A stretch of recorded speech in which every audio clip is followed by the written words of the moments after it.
Let us go tell everybody that Jesus is the way.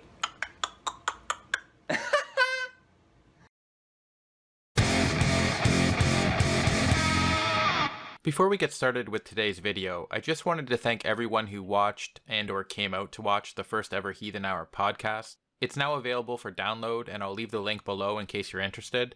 We're now looking forward to the February 3rd show, which will feature Telltale Atheist. With that out of the way, I bring you a video by the Roman Catholic, who answered my challenge. I issued the challenge a while ago, so here it is again. Here's the question I'm asking in the video: what beneficial aspects of religion can't be replaced by secular means? I had some stipulations. One, I'm looking for specifics, saying something like, the culture isn't helpful. What parts of that culture specifically? 2, you can leave your answer in the comment section below or make a video response and leave the links to your video in the comment section below. And 3, I don't mind book suggestions, but it's really up to you to explain your position. So let's see what the Roman Catholic has to say. So Godless Cranium, very popular atheist YouTube channel. I'm a big fan of the stuff he makes. I think a lot of it is really good. Thanks, mate. I wouldn't say I'm really popular. I'm pretty much just a small YouTuber who enjoys making videos and putting my opinion out there. However, I have been told that... I know words. I have the best words.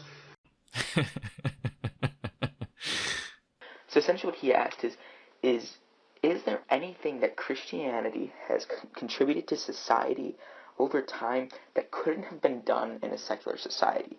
Kind of, but I think you missed the real point I was trying to make with that question, because I actually asked this: what beneficial aspects of a religion can't be replaced by secular means? So what I'm really asking is not what religion has done in the past, but what aspect can't be replaced by a secular method, or a method that doesn't rest on the supernatural, etc., today, right now. Now, I don't mind hearing what you think Christianity provided in the past, but I think you're missing the point of my question. The reason I posed the question in the first place was because I'm constantly being told by religious people, and even quite a few atheists, that we need religion to function as a society.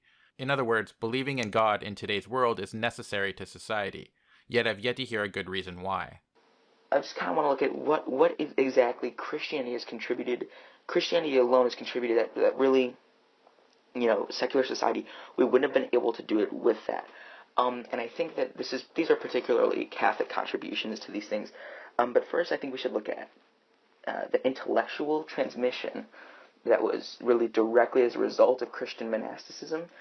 And then I think we should also look at the scientific tradition that was founded really mostly by Christians, and how that really couldn't have happened in a secular society. Well, atheists can both transmit information and perform science. So I'm not sure where you're going with this, Mr. Roman Catholic.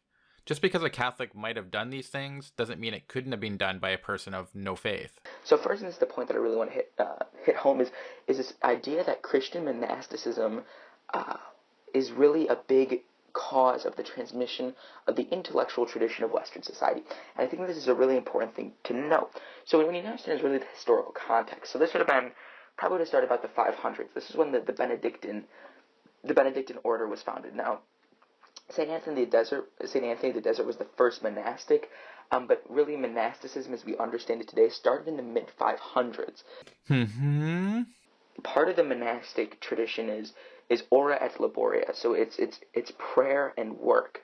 So what this means is that basically in the 500s, most of what monks were doing wasn't really manual labor. It was really the scribing of documents that had been passed down through generations. So this is kind of an interesting portion of Western history that we need to look at. So really, the people, the peasantry were working all day. Most people were peasants. The peasantry were working all day nonstop. Most were illiterate. Just about all were illiterate because they had no real purpose for literacy. Right, and they in turn supported the monks, who were then afforded the luxury of learning how to read and scribe and so forth. Not sure how this couldn't have been done by a secular society. Atheists are capable of working and supporting an institution dedicated to preserving knowledge and spiritual pursuits, etc. In fact, Buddhist monks perform the same functions, and yet you don't have to believe in a god to be a Buddhist. So even in the context of what Christian monasticism can provide that a secular institution couldn't, we see that an atheistically compatible religion such as Buddhism can perform the exact same function as a Christian one. And so, as a result, there was no transmission of the intellectual tradition of Christianity by the peasants who made up a large portion of the population. Now, in the nobility, there was a little bit of this, but it wasn't really important, right? They had no need for it, because they had all the money, they were living lavishly. There was really no reason for them to even want to pass down this tradition. But for Christian monastics, this was paramount. This was one of the most important things that they could do with their time. So essentially what they were doing was they were copying down the works of great thinkers like Plato, like Aristotle, other Greek thinkers, Epicurus.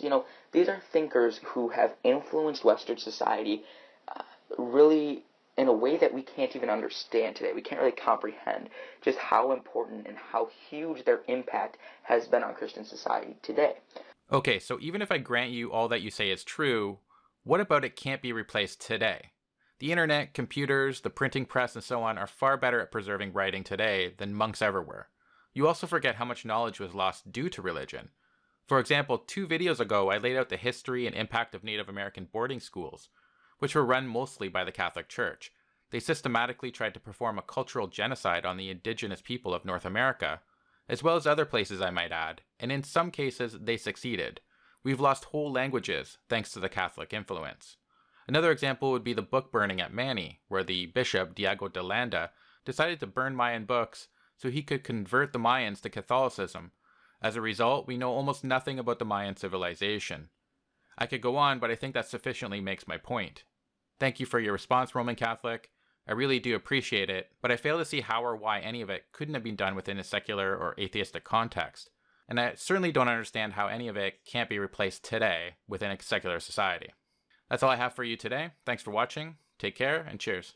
Well, this next and final song is going to be one that has made me pretty famous over the last few years.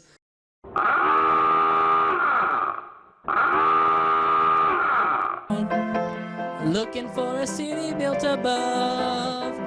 Looking for a city where we'll never die.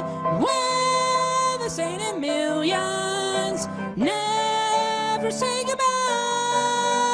There we'll meet our Savior.